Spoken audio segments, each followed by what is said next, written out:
Heather. If you can start, are you recording? Mm-hmm. Okay. If you can start just by telling us your name and where we are right now, that would be great. Okay. My name is Heather Hart, and we are in my home, my kitchen. I thought this would be a good place because I've noticed at parties or any kind of social engagements in a home, for some reason, people coagulate in the kitchen. Yes. So this is a good place, a good space for conversation. I think so too. It's the heart Yeah. of the living space.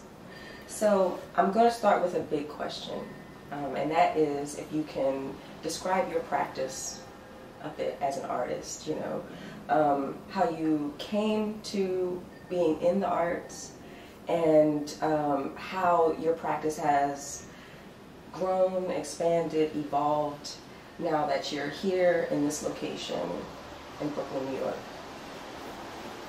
Okay, so I guess I never thought that there was anything else for me to do with my life because both of my parents are artists and my grandparents are in the arts as well. So it was just kind of a given. I think they wanted something different for me, but they didn't know how to show me anything different. So, yeah, so back originally, I knew I was going to be some sort of artist. And what kind of creative influences did you grow up around? Like what kind of art did your mom and your father do and your grandparents? Right. I think, you know, it was all pretty straightforward. My father was a small metal worker and a carpenter. Like his day job was a carpenter. My mom was an illustrator and an art teacher, and my grandparents on my mother's side were like painters and engineer draftsmen. My father's side was a potter and a chef. So I guess everybody was always doing something creative in general. I think the biggest influence from the family must have been like acceptance to thinking outside of the box. You know, there was never some expectation of me to fit into some sort of cookie cutter mold. And I think Seattle, where I grew up in general, influenced me to a certain extent with my perceiving that there were too many boxes. And that's kind of what made me come to New York, to Brooklyn. Okay. I think when I visited New York, I was looking for an audience for the work that I wanted to do. I was looking for people who were interested in the same things that I was and wanted to be thinking about work in the same way I was. And I didn't see that happening already in Seattle. Yeah, I could probably have created it somehow or made it happen there. But I found it here pretty instantly. And so it was a real easy step for me to move to Brooklyn. So let's talk about that. You know, you were saying that you moved to Brooklyn, you moved to New York because you were looking for this audience, right, that was interested in the same ideas that you were interested in. And what were those ideas? Yeah. I didn't always think of my work in terms of interactive or socially engaged. But in retrospect, it was so logically set up to result there. So I think all of my work has conceptually been along the same lines since way back, since Seattle. And I think I was thinking about in-between spaces that were kind of indefinable. You know, I work a lot with forms of like a porch or a roof that are between structures, you know, or like a column between, you know, the floor and the ceiling. And I thought of those as kind of metaphorically autobiographical. So, you know, biracial, so it's like between these two defined elements. Right. And, but I'm always interested in that kind of nebulous, enigmatic space that's between anything, almost. And I think that's what I was interested in doing when I first came here. I was painting. Oh, I didn't realize that. I was a painting and video undergraduate major in Seattle. Oh, goodness. And painting and video together is obviously kind of like, I was looking for some sort of conflict, some sort of in-between space there. Oh, for sure. But when I got here, I was like, I hate painting. I hate it. Like, I always have. It's a love-hate. Like, I love the medium, but I hate that struggle with, like, not being satisfied with, like, there's such a permanence there. There's such, like, a,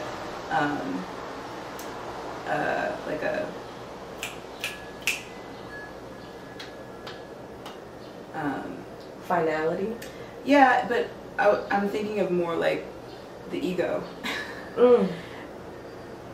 There's a lot of ego involved. Yeah, it's such like a self-centered practice, painting. And so I might think about all of these spaces and people and things, but when I did a painting, it was just like you're in your studio, like jacking off for like hours and hours and hours. That's right. And then like you put it on a wall and somebody walks in and looks at it and then walks away. And I was looking for something else. I knew I was looking for something else. I just didn't know what it was. And I think a pivotal thing in Seattle for me, leading me to what I'm doing now, was I worked for a furniture designer for a few years. Seems kind of silly, but it gave me the attraction to sculpture that I just, you know, had to compare, where it was kind of like you had the concept, you had a design, and you executed it. And I started making things that were interactive with furniture. So I think the first piece that was most logical for me was like a settee that was 2 chairs. One was a metal chair and one was a wooden chair. And they were kind of facing in opposite directions, and they were bound together. So somebody would sit down and have to, you know, sit in another chair next to it and like converse.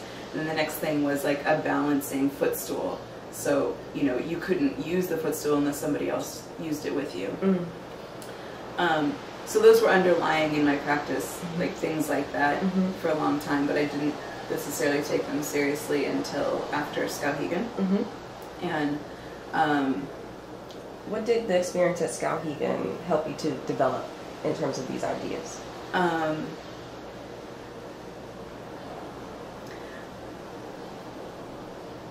I think, you know, in retrospect, I mean, I'm sure there's a lot of little things that contributed, but I think in retrospect, there was one of the mentoring artists there kept pushing me to find my own language in my work. And it made sense for me, but I didn't understand it for a long time, I think. Like, I was like, of course, I want to, you know, she was like, yeah, like Adrian Piper vetoed County, now what? Like, Right. And what? What are you gonna do next? You know?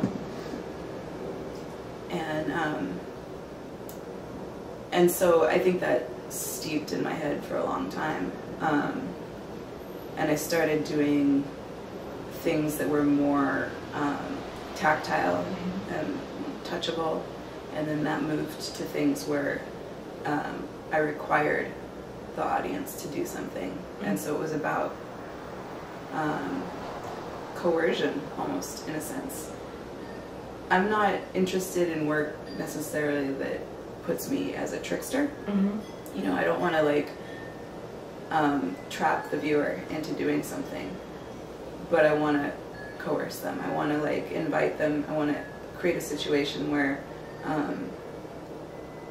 they see a choice, and the choice is enjoyable, but then maybe the choice to engage with my work will echo outside of the actual experience of engaging. So when they go home, they keep thinking about it, or they have some sort of physical evidence of it, and the conversation can continue outside of that opening. I like this word coercion because it's the first time I believe that it has come up in these sets of interviews. And I wonder, with your use of that term, is there also something that you want to get from the audience as well? You know, kind of when you're creating these, you know, that impulse to coerce them, to bring them in. Yeah. Is there something that you want to draw from that for yourself or for the practice? Right. I was thinking about your question about generosity a lot too.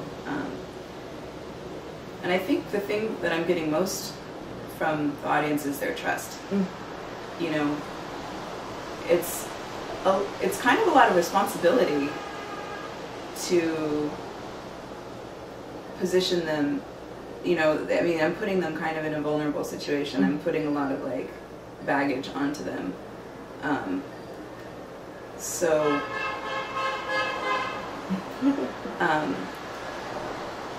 I'm asking for their trust, and what I'm getting is their willingness to activate my space, basically. Their willingness to complete the concept, complete the idea. I'm getting them to basically collaborate with me to complete my work. Aside from that, I really want to create new conversation about work. You know, I want to create new conversation about the concepts that I'm playing with, and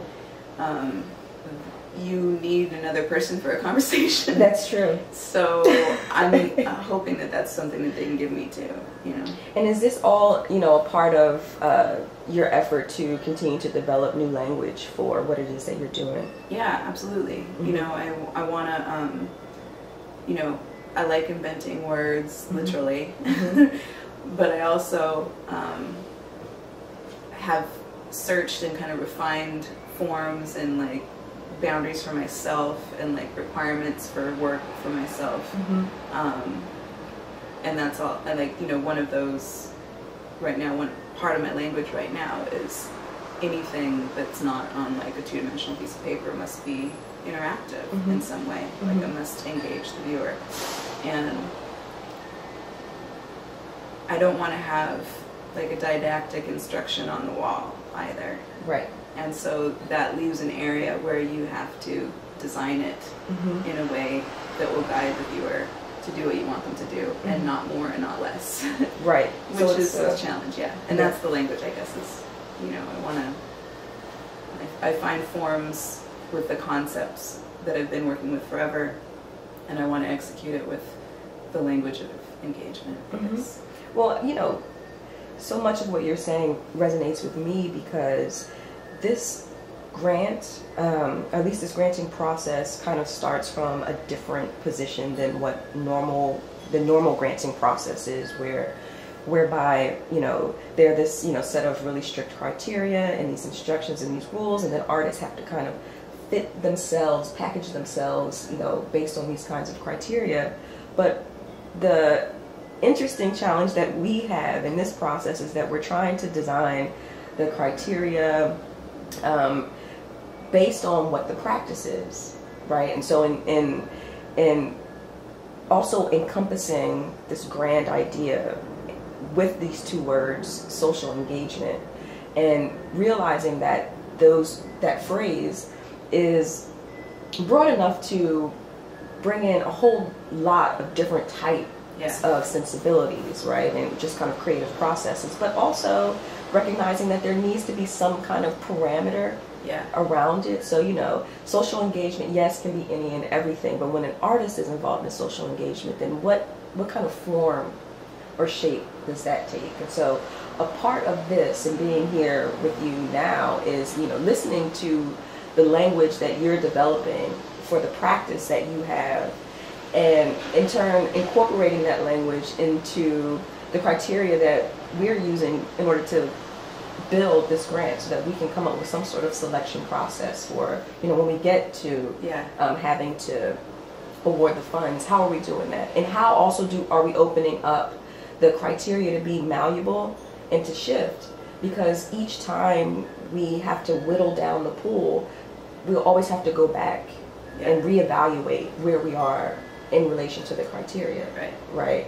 So it's just, to me, very fascinating how, you know, I'm also learning so much from you about the language that you're developing with social engagement. And for us, you know, I've kind of come up with this idea that, you know, to be socially engaged for, you know, my purposes here, now, this year, is to, you know, there has to be some kind of,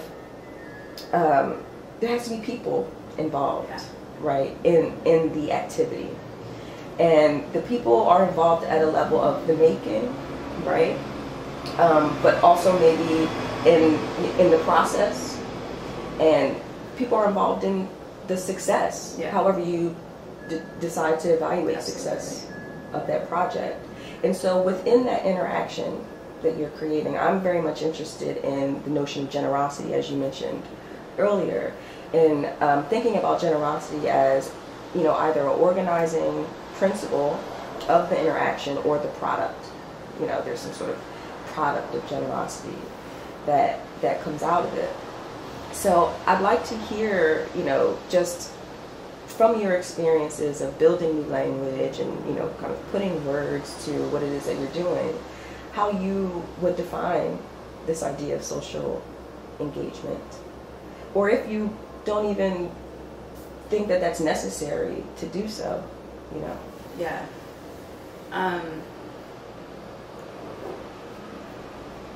I think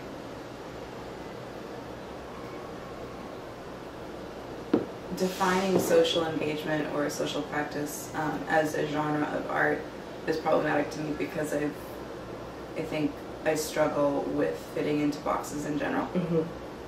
As I've said, I guess. So I could put a toe there, and I think only because social engagement work is broad and nebulous. You know, like, it's based on your own perception. It's literally whatever you want to bring to it. If it's, you know, it doesn't have to even be interactive. I was going to say if it's interactive, but it could be, you know, anything that involves the public in a way that's not one of those, you know, walk up to a painting, like I said, look at it and walk away. Right. You know, I believe there probably could be socially engaged paintings, but, you know, I guess that the box of social engagement would just be probably all of us artists that want to use the audience but don't want to define our work in any other way. Yeah, I mean, it's a really kind of open-ended thing, you know what I mean? And I think that, you know, for me, it's like, you know, how do you not consider everything social engagement? Because I mean, so much of everything is social. It's true, and right?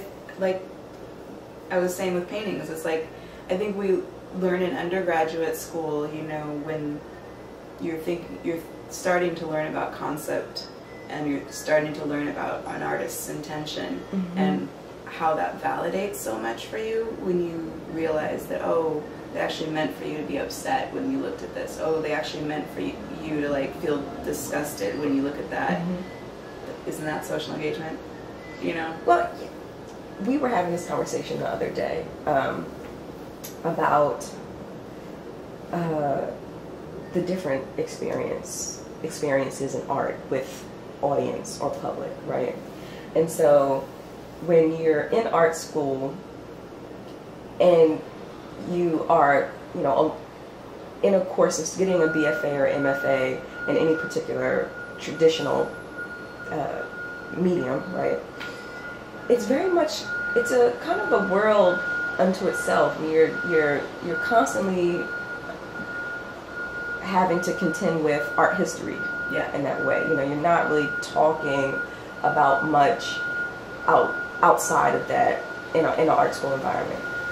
And relatively recently, there have been programs like visual criticism programs and curatorial practice programs, and even some art history or art theory programs that have become a part of the art school experience, the BFA and MFA experience, that I think has really lent itself to these notions of social engagement now, because now it's about, like you were saying, how do you start to break out of boxes and develop new language? Well, one way to do that is to open yourself up to the broader social, cultural, political context of the world. Yeah. So you have to borrow from other things that are going on, other means by which people congregate, other systems. Right, thinking about the context in a way. Thinking about the context and thinking about the structures and the systems that either bring people together or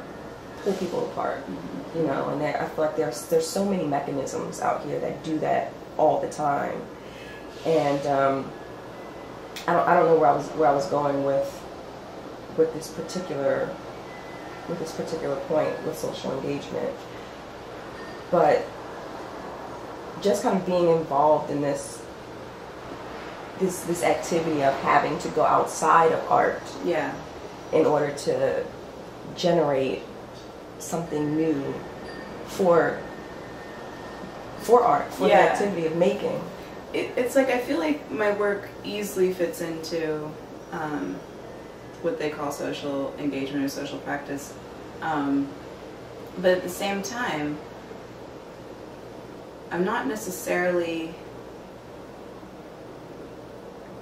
concerned with making a community between viewers outside of their, the obvious, I guess. A lot of my work, I mean, not always, sometimes I am, but there's always a process of a relationship between the individual and my work that I want to foster. Right. You know? Right. So it's not very social sometimes. Yes. Like the social experience can be very personal, very private. But I don't necessarily think that excludes me from that genre or whatever, so. This is what I was getting at. I remember access.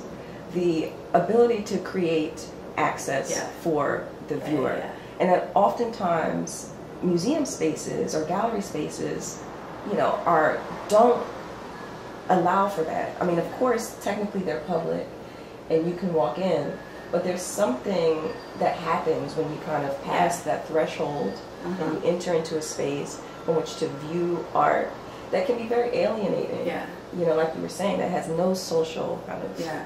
I mean, and in trying... Okay, so when I have a concept in a design, in designing the concept, I have to be ultra aware of the site-specific nature of this, the audience, the flow of traffic, all of the signs, I guess, that clue a person in on how to engage, how to direct them, basically. And so that's, I think, really changes when you're outside versus in a museum, and I mean, there's all of these unwritten rules. There's written rules, but there's also unwritten rules that people are expected to know when they walk in, and there's rules that people intuitively know, and I'm really kind of obsessed with that just as a thing, you know what I mean? Like, what are these signs? What are the relationships between objects and spaces and people and institutions that we take for granted, I guess, but yeah, it can be more difficult to be engaged or interactive in a space where you're trained intuitively to like walk in a straight line, Right, and to set up those boundaries between yourself and the work of art. But you've worked to subvert those kinds of boundaries, because I think one of the really fascinating things about the work that you do is the ability to be able to create that kind of sociability, whether it be outside, in what is called public space, or whether it be inside in a so-called public space. And so, I think probably for you, seeing how publics interact differently, whether there be a physical architecture or not a physical architecture, you know, or how people kind of carry those architectures with them wherever they go. It's kind of mental. They create these mental architectures. I want to ask you, you know, now that we've kind of exploded this idea of boundaries and categories in terms of art making, where is the art then? How do you locate art in this kind of practice? I've always had a difficulty with the definition of art, the box that is art, because I believe a lot of it is the artist's intention, you know. I mean, but it's a fact that there are certain things that makes it more valid in certain audiences than others, you know. The fact that I have like an MFA, you know, and I call the stuff that I do my work, instantly puts it into a category, you know. But that's okay. That's the same with any industry, you know. It's like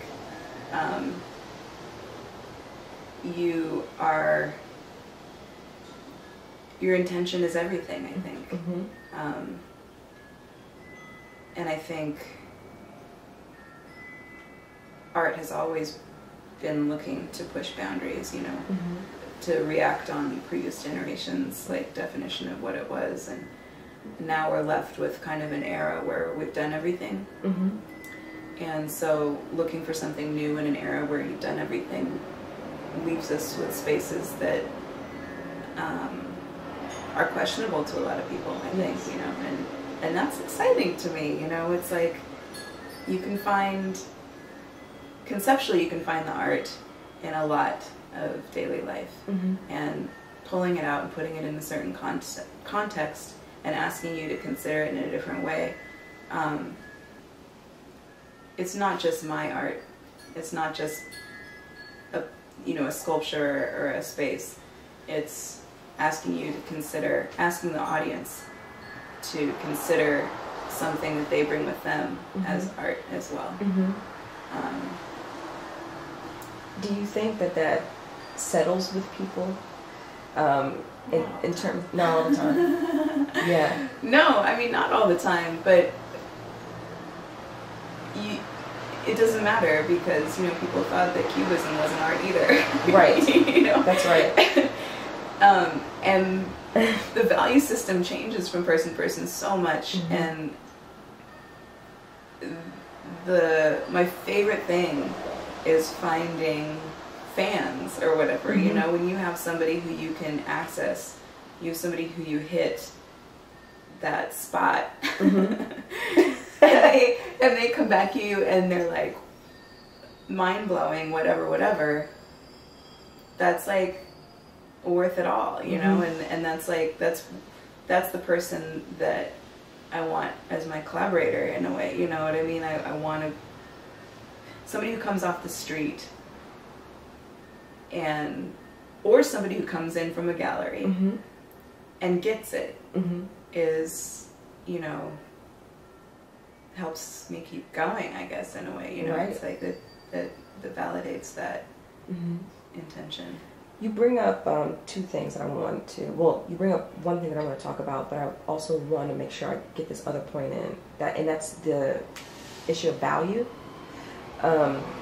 But before we get to talking about value, I want to hear more about your methodologies, right? Because, you know, you've done Bartertown, you know, you've kind of created these type of forms of exchange through bartering and the trading of services or goods. You have the Juju project, where, you know, you kind of offer these like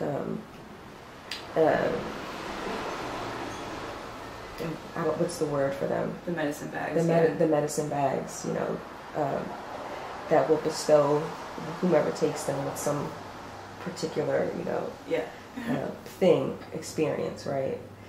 And then you also are an architect in the way that you kind of create these spaces of congregation, whether it be, you know, Uncle Remus's porch or the Eastern Oracle that was just at Brooklyn Museum. So you have these different methodologies that you're working with, and I wonder if you're conscientious about the different forms that you're trying when you make a project, and why you select particular forms. Okay.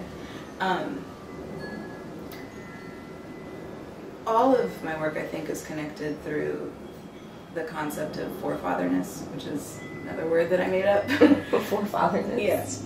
I like it. Just the idea of concepts that are bequeathed to you, concepts that are passed down through generations, not necessarily that you learned in a book or at school. Something that you can't learn from a book or school entirely. So materials-wise or concept-wise or form is usually throughout all of those different manifestations of my work, usually connected to that concept. So when, you know, I initially think of Bartertown as under the umbrella of the Heather Hart experience rather than Heather Hart. And so it's more ephemeral, I guess, more a line of purely social engagement, whereas the umbrella of Heather Hart has more of a material presence.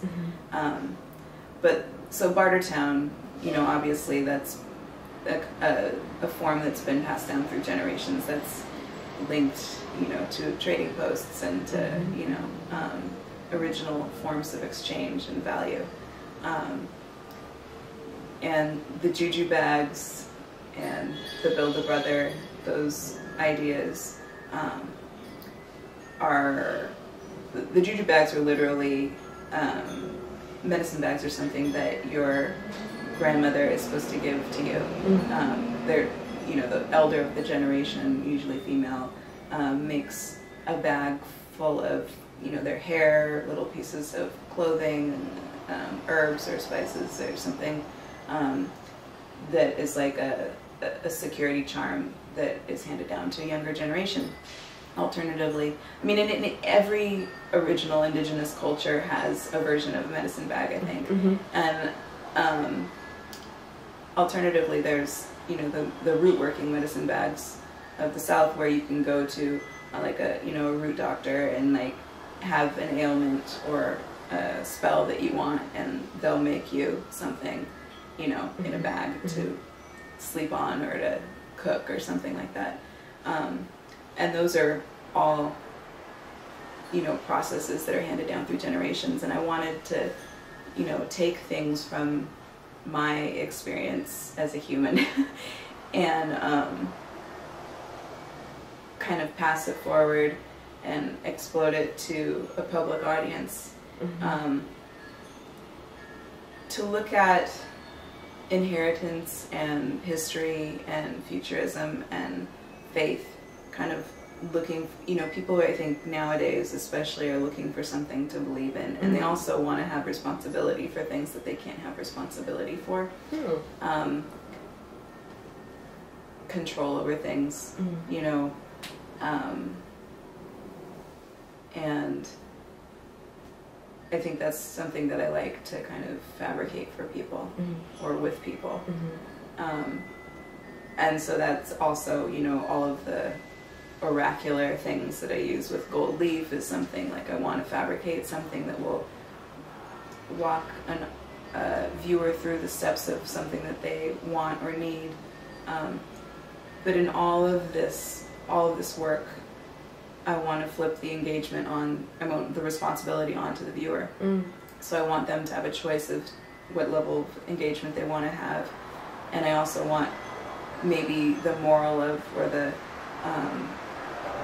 thing they bring away with them be their perception and their responsibility for their views and how they ricochet out into the world in a way. Their positioning. I'm interested in having always interested in having my viewers look at their positioning. To become in a way self-conscious. Yeah. Of where they're located. Yeah, exactly. In regard to something else. Exactly. And because I think that's often something that is taken for granted, I guess. It's like, you know, everybody's got their own frames of reference. You know, you can look at something that I do and bring a concept completely different than what my original intention was, and that's the way I want it. You know, I don't want to like tell you how to look at something or tell you what to think. What I want to do always is to make you question what you did or are doing in my work.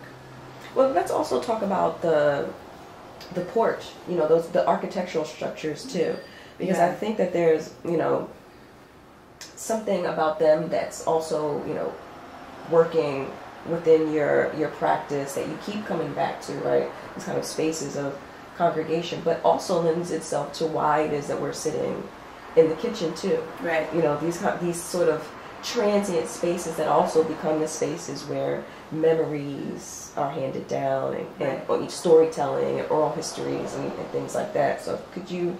Yeah, I mean, that's kind of like, you kind of answered it to an extent, but it's like all of the structure and space that I want to use like that, all the architecture, are spaces for conversation. There's spaces, they're in-between spaces that are kind of nebulously defined and open identities, spaces that the viewer can put their own frames of reference on. Physically, a lot of the work that I do is you know, carpentry or sewing or something that's handed down from my parents to me, you know, and from their parents to them. But it's also normally a place that in my family history, there are always spaces that have this like open conversational area where you know, opinions are formed and minds are changed and identity is defined. So a porch, for example, I see as the space that's between the house and the field. So you can bring that back to like, you know, Antebellum South, right? You know, and I look I look at the porch as a place of empowerment, kind of a place of reclamation.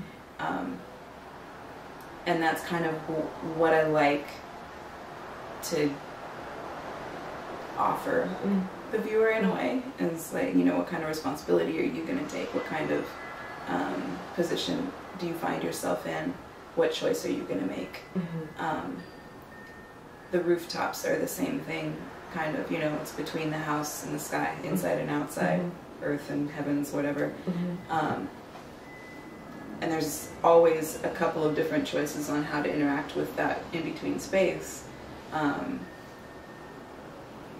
But it's always kind of about this changing space that you can put your stuff on. Like, you know, with the porch, there's people who were like, oh, it's a stage. And there's also people who said, oh, it's a pallet raft from Cuba. And there's also people who are like, you know, they're like, oh, okay, it's a porch from a southern home. Right. And you know, the specifics don't really matter to me. It's like, you know, I want to see where you're from. I want you to see where you're from. Right. In that place, in that space. So that's the same with rooftops too. It's like, for me, the A-line roof kicks back to like where I grew up in Seattle, you know, and I grew up helping my dad build our house, you know, and I would crawl up on the roof in the summers and lay my blanket out and go suntan up there, read my book, you know. It was like an escape. But here it's different, you know. In Brooklyn, when you put a A-line roof someplace like Brooklyn, it's unique because, you know, that's harkens back to the Dutch colonial houses that are here, and that's almost all the only A-line roofs that are here. And so the colonization of New York has its own problematics. Absolutely. And it is its own in-between space. That's right. So, I mean, there's all sorts of like layers and digging you can get at with all of my work.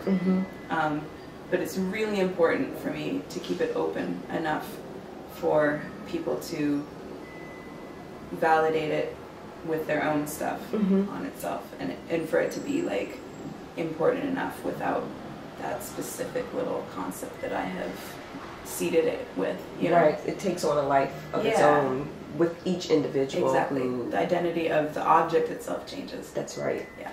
And that leads me to this notion of value. Yeah. Right, because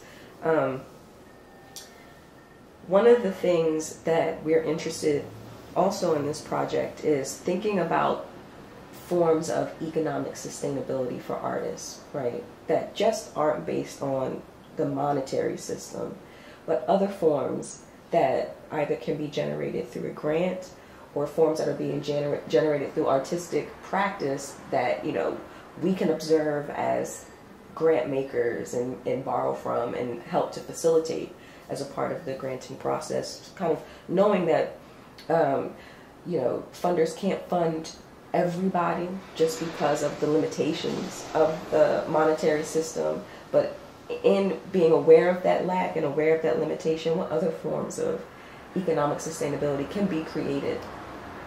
And I wonder if, well, I know that you have thought about economic sustainability, at least in the way that you think about value. You know, maybe not those terms so much, economic sustainability, because they're such heavy terms.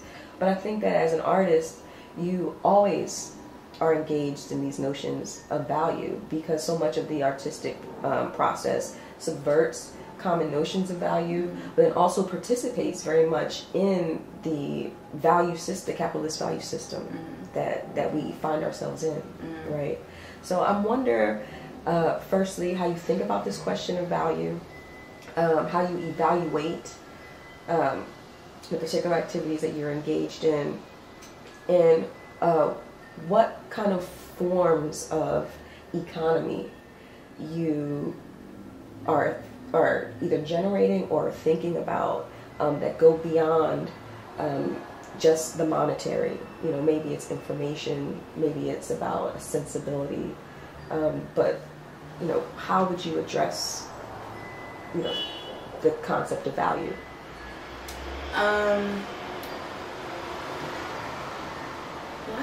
You know, with all of my work, I got to make sure that, you know, when the banks burn down and we're in Mad Max era, that I've got something to exchange with people. That's the caliber of work. Is like, I got to make sure that in a post-apocalyptic society, I'll have something to do. You can still make. So, yeah. No, but seriously, let's see.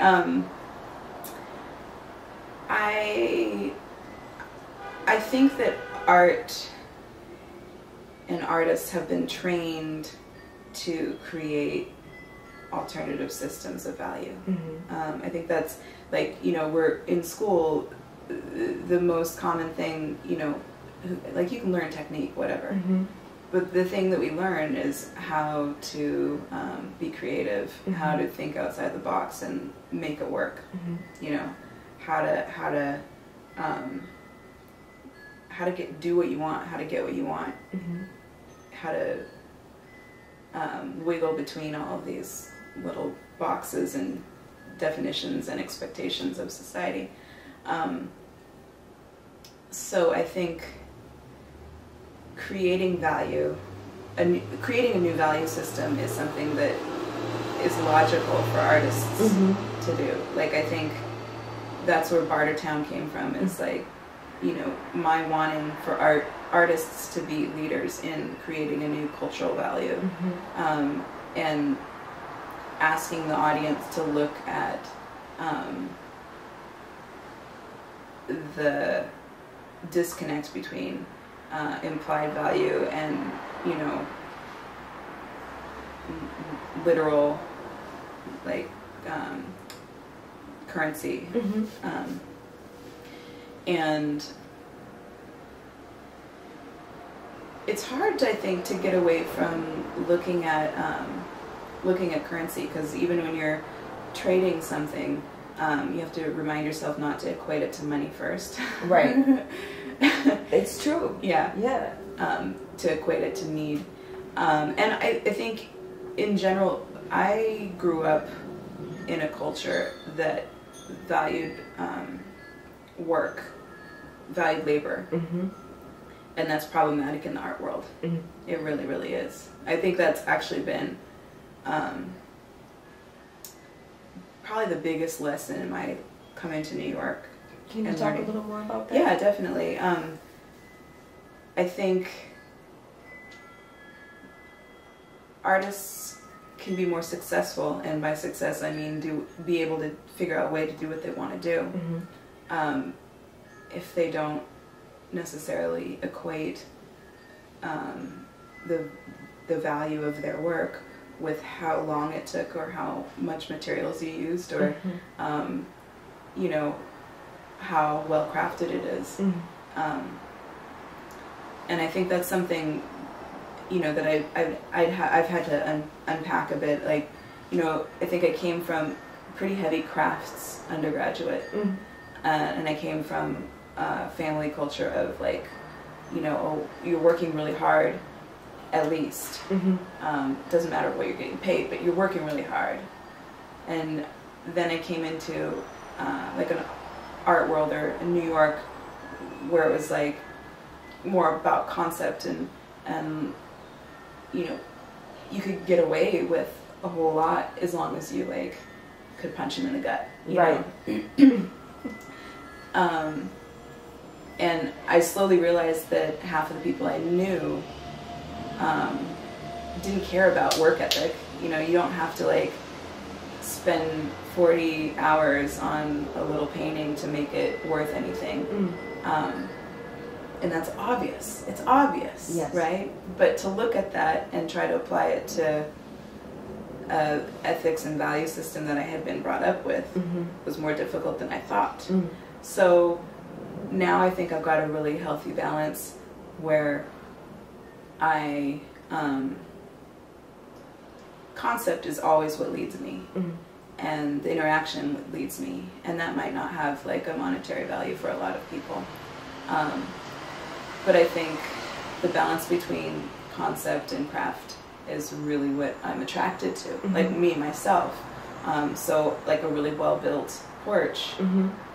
but the porch is the concept, you know? Right. Yeah, but I think in general, learning that I needed to be a leader in creating some sort of value standard, mm-hmm. Because I'm an artist, you know. Labor does not equal worth. That's right. That's right. And it's one of those things, as you were saying, that goes beyond being an artist. Yeah. You know, that's, you know, that to me, when I hear you say that, opens yourself up to being relatable to the majority of the people in this world. Yeah, absolutely. You know what I'm saying? That absolutely. Labor for well under. I mean, look at our banking system. There you go. I just think like artists are creative enough to look at society, and that's, I guess, a connection to social practice in a way. You look at society, you look at how society works, and you can't just dismiss that. That's right. You know, so how are you going to integrate it into the work that you do? Mm-hmm. And how are you going to create value maybe the way that a banker creates value? Not to or like, not. Or not.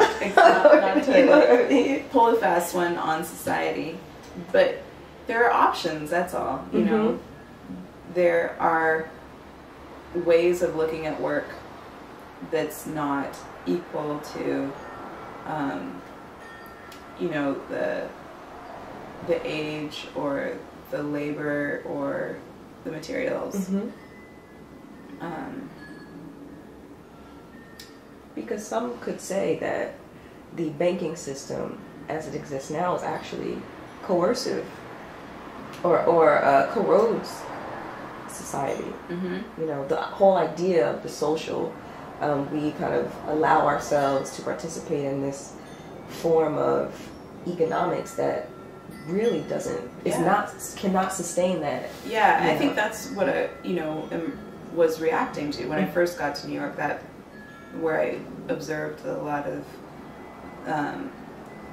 the opposite of how I grew up was, the art from a banker's head, basically. And so I think now I am finding that that balance, and have chosen the options that are important to me, and instead want to kind of involve a conscious viewer. Yes. And also to promote that consciousness and that awareness, I think is key. Yeah. Also. It is. I don't want to tell people how to do their work or how to live their lives, but I guess that's the things that are important to me. And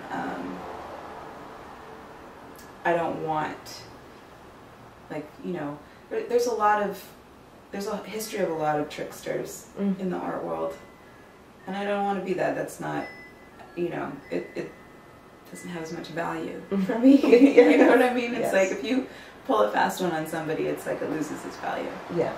But if they walk into your work consciously and engage consciously and let that work ricochet in their life outside of that art opening, that's valuable.